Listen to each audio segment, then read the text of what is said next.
Are people afraid of you, Beth? Uh-huh. Who's afraid of you, Beth? John. Your brother. And what is your brother, why is your brother afraid of you? Because I hurt him so much. Mm-hmm. Okay. And what, at nighttime, what do your parents do to your door? Lock it shut. Why do they lock it shut? Because they don't want me to hurt John. Right. And they're kind of afraid of hurting John? Of you hurting John? Mm-hmm. Okay. Are they afraid that you might hurt them? Yep. Would you, Beth? Mm-hmm. When would you do it? Nighttime. Okay. Why would you do nighttime? Because I don't like them seeing me do it. But they can feel me do it. Mm-hmm. And what would you do to them, Beth? Stab them. Okay. What would you stab them with? A knife. The program you are about to see was compiled from the actual therapy tapes of Dr. Ken McGidd, a clinical psychologist specializing in the treatment of severely abused children. Children so traumatized in the first years of life that they do not bond with other people. They are children who cannot love or accept love. Children without conscience who can hurt or even kill without remorse. This film shows the devastating effects of abuse on a child.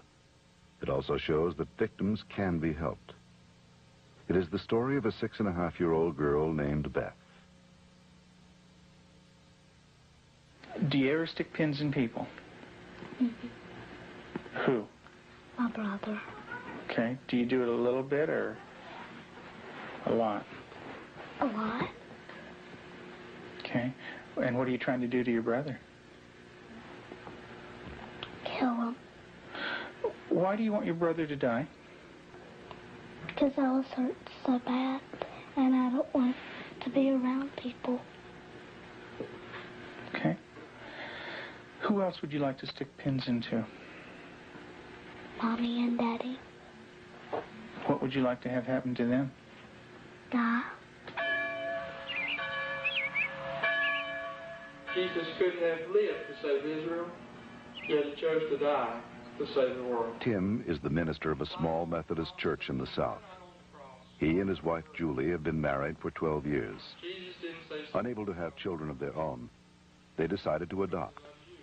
In February of 1984, they received a call from the Department of Social Services telling them they had 2 children available for adoption. They were told that Beth, 19 months old, and her brother Jonathan, 7 months old, were normal and healthy. We did not need children to make our lives complete. We felt secure in ourselves and secure in our relationship, but we wanted to share that with somebody else. And we felt like we had a lot to pass on to a child, and that was what we really wanted to do. And when the phone call came, it was like, at last it's here. And it seemed like a miracle. It had happened so quick. We'd heard of couples having to wait 5, 10 years on a child, and here we had 2 young children. It was like the answer to our dream. Their dream became a nightmare when they realized that Beth and Jonathan had severe emotional problems. We had the kids with us, Beth and her younger brother John, for probably a couple of months until we began to learn something about their background and their past.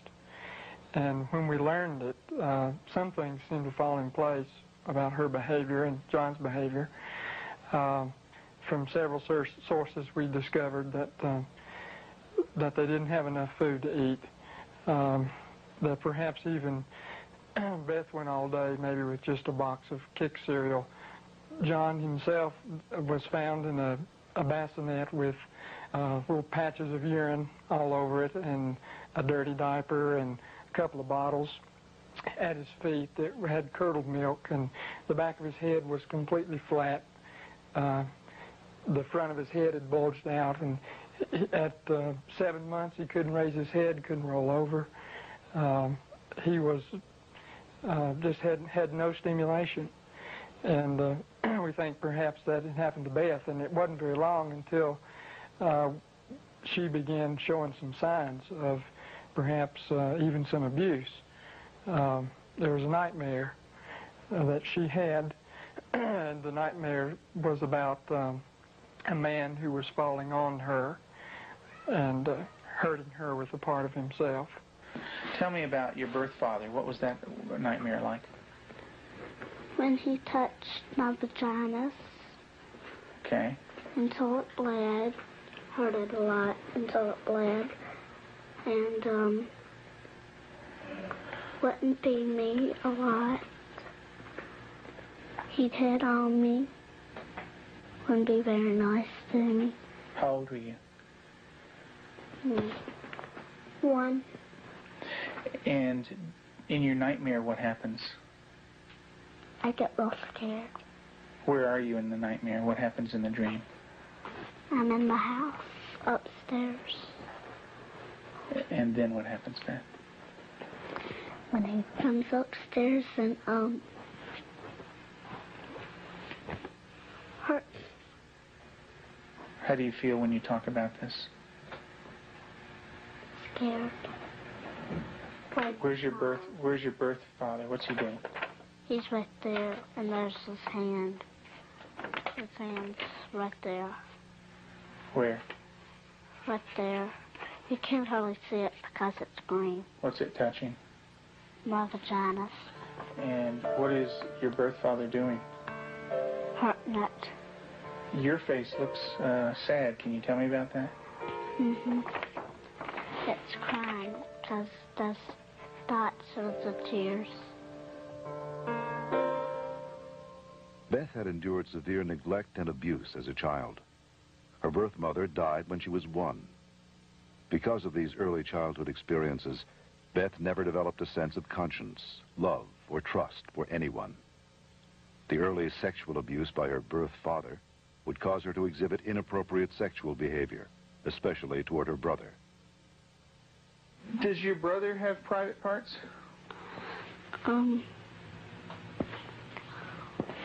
Yeah. Yeah. What is his private parts? Penis and butt. And what do you do with your brother, with his private parts, Beth? I heard it. Tell me about it. What do you do? Well, I pinch it, squeeze it, kick it. When you do things to your brother's private parts, what does he say? Stop. Okay, tell me that. Well, he says stop, but I don't stop. Do you hurt him? A lot. Okay. And would you like to do that to other boys? When I caught her with Jonathan one morning, she was molesting him. He was crying and his pants were down, and I said, Beth, what's happening? And she said, I pulled his penis and put my finger up his anus. And I said, didn't he say to stop? And she said, yeah, he did. And I said, did you? And she said, no. Have you ever rubbed your private parts? Do you do it a lot? A lot. How much do you do that? About every single day, and that's until I did it every single day until it got real bad and messed up, and I had to go to the doctor, and I did not like it. What do you mean by real bad? Well, it looked real raw, got all kinds of boo-boos on it, germs, a lot of stuff from my hand. And it bled? She started to masturbate at inappropriate times. I remember one time, specifically, when we were at the hospital waiting for Tim to come out. He was there visiting. And Beth and John were in the back seat, and I turned around, and she had her legs spread and was masturbating in a public parking lot. And I had tried to explain to her numerous times before that that's private area. You don't do it in public places. And gone over that with her, and and it never seemed to faze her. And Julie, how often would your daughter masturbate? daily, constantly. Do you have animals, Beth? 4 of them. Can you tell me their names? Clyde, Shuggy, Darcy, and Annie. And Daddy said a day ago that there was a stray cat who did not have a home, so Daddy was taking care of it and took it to the vet when he had his flight to go. And what do you do to the animals, Beth? Stick them with pins. Do you stick them a little bit or a lot? A lot. What are you trying to do to the animals, Beth? Kill them. What do they do when you stick them with the pins? Well, Annie cries. She's a dog. She got baby birds down out of the nest, and we thought maybe she was just curious. So we explained that she could hurt them, put them back, and went through a whole sitting down and talking to her about the problem of it. And the next day we went out to check the baby birds, and they were on the ground dead with their necks broken. Let's talk about what happened once when you were smaller, when you found some baby birds in a tree. What did you do then? I took them out. Mm-hmm. And what did Mom say to you? That the mother will not come back if somebody touches her baby. Mm-hmm. Are the baby birds kind of small? Can you describe them for me? Well, they don't have their eyes open, but they can hear me, and they look up. Are they kind of helpless? Little baby birds? Can they fly? No. Can they run away?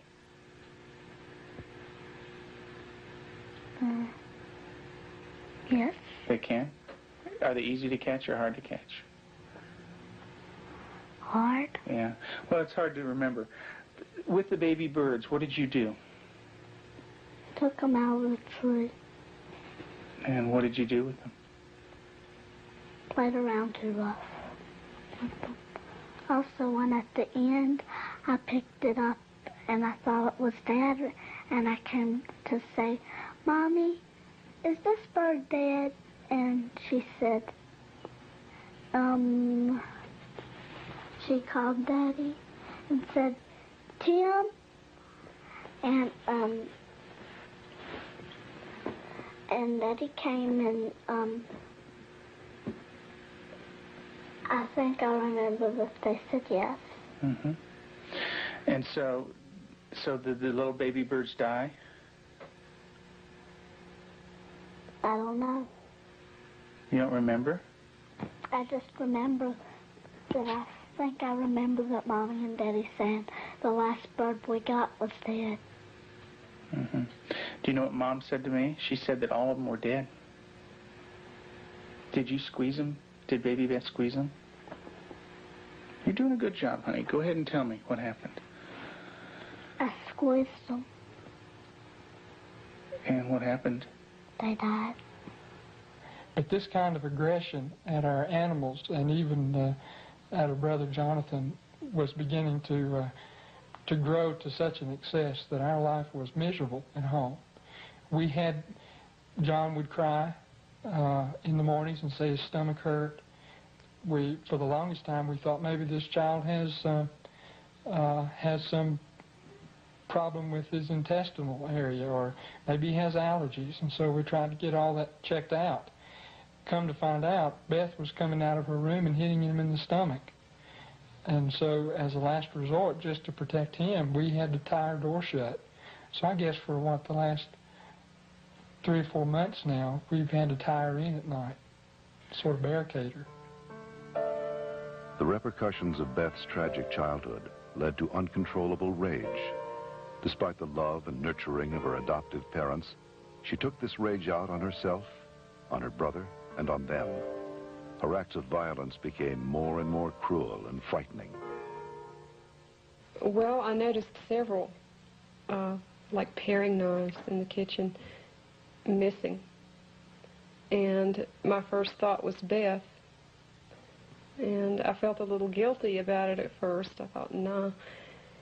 But I really didn't even mention it to her. They'd been gone several weeks. She was sitting at the table drawing and mentioned to me, "What do those knives look like that are gone, Mom?" And I said, "What knives, Beth?" And she said, "Weren't they kind of silver and about this big?"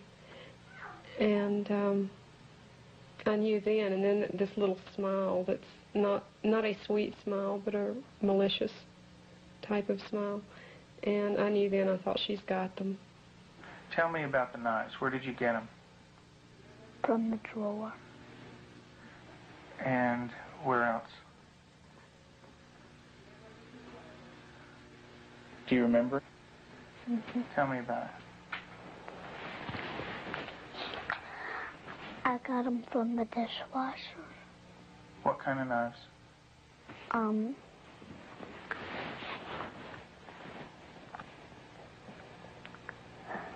Big sharp ones. And what do you want to do with those knives? Kill John and Mommy with them, and Daddy. And when Mommy asks you about where the knives are, what do you say? I don't know where they are. What did you think she might do with the knives? My first thought was Jonathan. And the reason we thought that was that she had, by this time, she had tried to kill John on several occasions and openly admitted that. In the basement, she was hitting his head against a cement floor. I heard his screams and ran down and had to literally pull her hands off, and she looked wild-eyed. Did you get real mad at him? Did you hit his head real hard? Tell me about it. How many times did you do it? A lot? Mm. What was the floor like? Cement.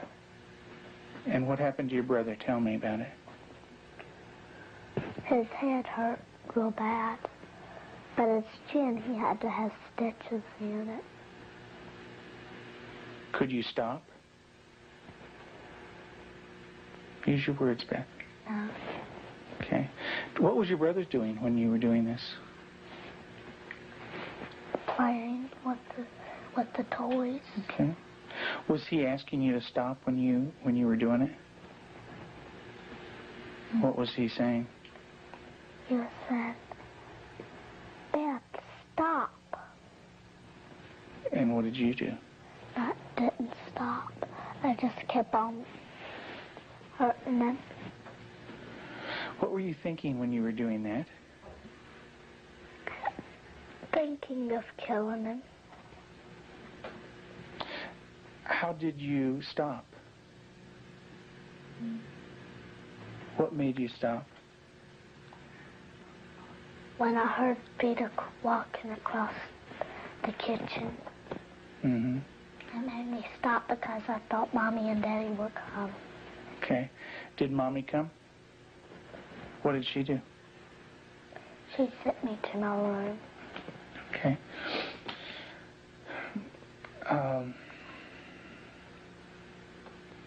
And what if Mom didn't stop you? What would you have done? Kept on doing it. And what about... After evaluating the extent of Beth's psychological problems, Dr. McGidd felt that for the well-being of the family, Beth needed to be temporarily separated from them. In April of 1989, her parents brought her to a special home with an expert at raising children with early attachment disorders, especially children who are dangerous to themselves and others. I have children that have killed numerous times. Cold-blooded family members, neighbor children killed them. And they can do it. Makes my blood run cold just thinking about 9 years old. People don't think a 9-year-old is capable of cold-blooded murder, but they are. That attachment break does severe damage to the heart, the ability to care and the ability to love. If they don't care and they don't love, They're capable of anything. We're very strict about everything. Everything is completely monitored. We take complete control because a child who's unattached does not trust. And because they don't trust, they don't allow anybody to be boss of them. So we take complete control. They are not boss of anything. They have to ask to get a drink of water. They have to ask to go to the bathroom. They have to ask to leave our sight. Part of that is because we cannot trust them because of the damage that they've done before. Beth, would you like to say grace, please? Dear Heavenly Father, thank you for this good day and everybody doing good. In Jesus' name, amen. Amen. Amen. They believe that they're evil. They believe they're from the devil. They believe that they are not a person of value. And we have to change that, and we have to build that from a child who's nothing, who's a bad kid in their own mind, to a child who's valuable and loving, and they see themselves as that.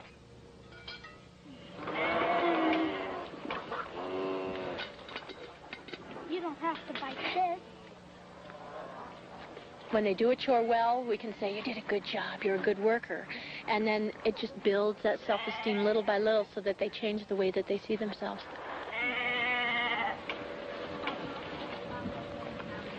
Several months into treatment in this controlled environment, Beth had made progress, and her therapist decided to loosen some of the controls. Anybody wants some more? I can. Beth continued to show signs of improvement. She began to develop a sense of right and wrong. She seemed to respond to affection, was more outgoing. Gosh, you don't have to like. She went to public school, made friends at the local church, and even sang in the choir. And you're going to go into Sunday school again this morning? Yeah. And get stickers? Maybe you could put one on your nose. Through the years you made it clear that the time of Christ was near, though the people couldn't see what Messiah ought to be. Though your word contained the plan, they just could not understand. That's Elijah. Mm-hmm. Yeah, it's a beard. See his beard. There's his nose, and that's his... Oh, I see. Yeah, see his beard is kind of flowing in the wind and everything. Elijah's taken up into heaven, the fiery chariot. Huh? Well, that's Elisha. That's the other prophet that took Elijah's place. And he was left, and there's Elijah, you know. And he learned about sheep, and the Lord is my shepherd. Mm-hmm. March 3rd, you just got that yesterday, huh?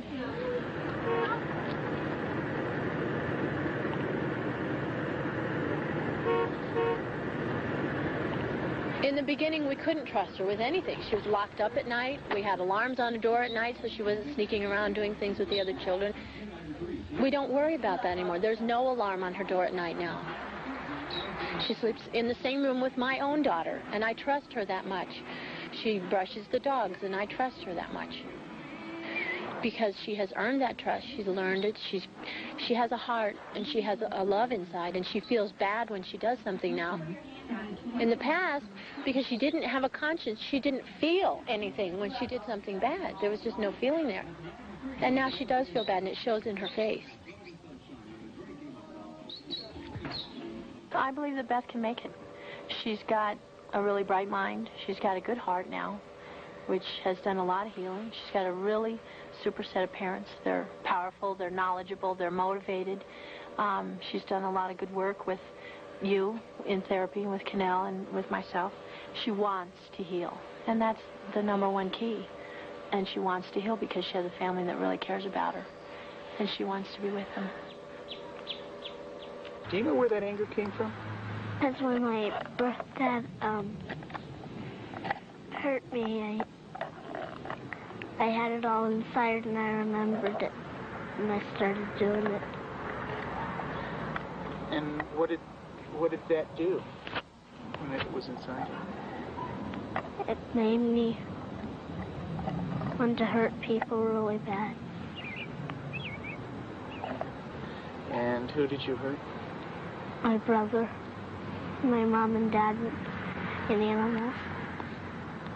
And animals. Who did it hurt the most? My brother. Who did it hurt the most? Me. Why don't you tell me that? It hurt. It hurt me the most. How did it hurt you the most? Because when I hurt other people, I'm hurting my good self. How do you feel right now, Beth?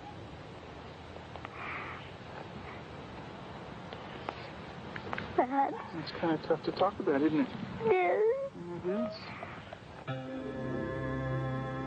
Beth gave her last interview for this film in December of 1989. Although she had made progress, she would still need extensive therapy. Not all abused children are as deeply scarred as Beth, but all abused children suffer a profound hurt for the rest of their lives. The road to recovery is long and hard for the abused child. There are more than 1 million new victims of child abuse in America every year.